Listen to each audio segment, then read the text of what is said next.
I don't care what those papers say. The board voted and access is denied. You can't just deny us access to the lake. This is a violation of the bylaws. The morning hit like a slap. Cold air, wet grass, a new fence across the path to the lake, silver mesh stretching like a jail door, fresh asphalt smell from the post holes, and the whine of a drill still echoing. I stood there in my slippers holding a travel mug. Steam from my coffee drifted over a bright orange chain lock. A sign was zip-tied to the middle, HOA property, no access. I could still hear ducks on the water, but the path was gone. Our president, Karen with the clipboard, waved from the cul-de-sac like she'd done me a favor. This was my family's daily walk spot. I pay the same dues as everyone. But she said it was done, voted, approved. I asked when. She said last night, at 9:30 p.m., while I was helping my kid with math. I said, show me the permit. She smiled in that weird, slow way and said, we don't need one for safety work. My gut said, nope. My hands shook. My coffee tasted like pennies. So here's the fight in simple words. HOA fenced off my lake, access without a permit. Then I filed the injunction. I tried to be polite first. I called the property manager at 10:12 a.m. I emailed the board. I knocked on 2 doors. People peeked through blinds. One neighbor whispered, don't make trouble. Another texted me a thumbs up, then deleted it. Karen stood in the street with her clipboard and said, rules are rules. I asked again about permits, surveys, easements. She kept repeating, private liability, you wouldn't understand. She brought up a fine schedule like it was a bat. I drew a line right there by the fence post with a muddy stick. I said, I'll use proper channels. And I meant it.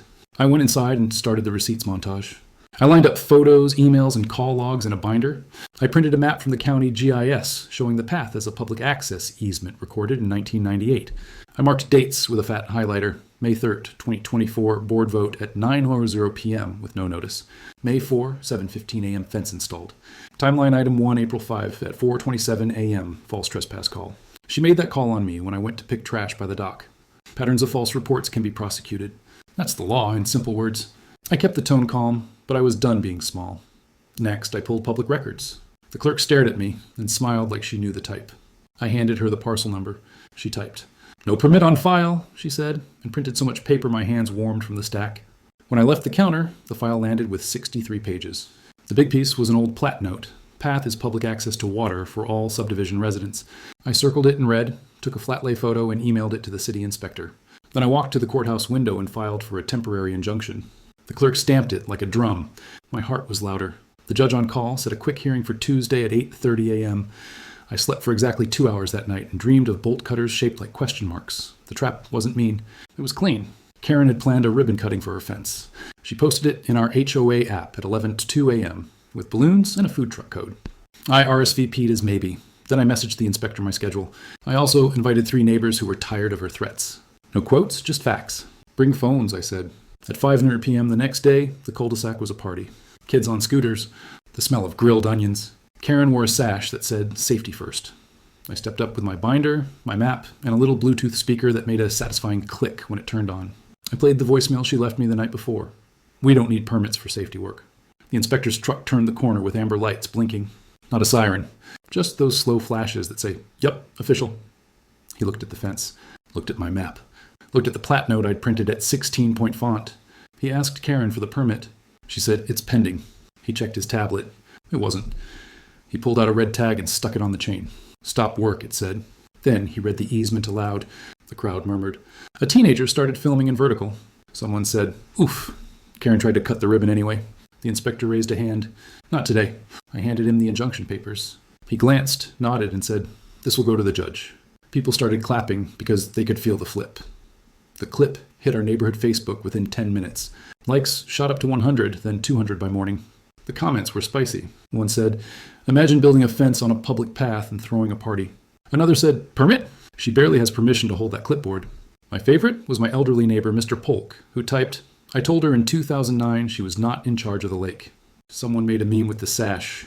A kid edited my voicemail audio onto a duck waddling into a stop work tag. I should have been mad, but I was laughing in my kitchen, finally breathing. Tuesday came fast. I wore the only blazer I own. Court smelled like lemon cleaner and old paper. Karen's lawyer tried to say the path was a risk. The judge read the plat note, then pointed at the photo of the locked gate. He asked one question. Did the HOA obtain a permit for this structure? Karen's lawyer said, we believed no permit was necessary. The judge said, belief is not evidence. He granted the temporary injunction at 9:07 a.m. The board had to remove the fence by Friday, reopen access, and pay a fine of $1,500 to the city. The judge added a line about notice. No alterations to common areas without a 30-day notice and a vote. It landed with the weight of a clean rule. By Friday, at 2:18 p.m., a crew unchained the gate. The sound of the links hitting the ground was better than any song. The ducks were loud. The inspector took a final photo and gave me a small nod like, good work. The board called an emergency meeting that night. Karen resigned as president but stayed on the landscaping committee, which felt right. We added a new rule for transparency. A neighbor made hot cocoa by the dock. I handed out trash grabbers to 2 kids, and we filled 3 bags before the sun dropped. Peace felt like open water and quiet shoes on the path. If anyone asks, I'll say this. Use the rules, stack your proof, breathe slow, and don't let anyone fence your life with a lie. Please follow for more HOA showdowns like this. Do you think she got what she deserves? Comment below.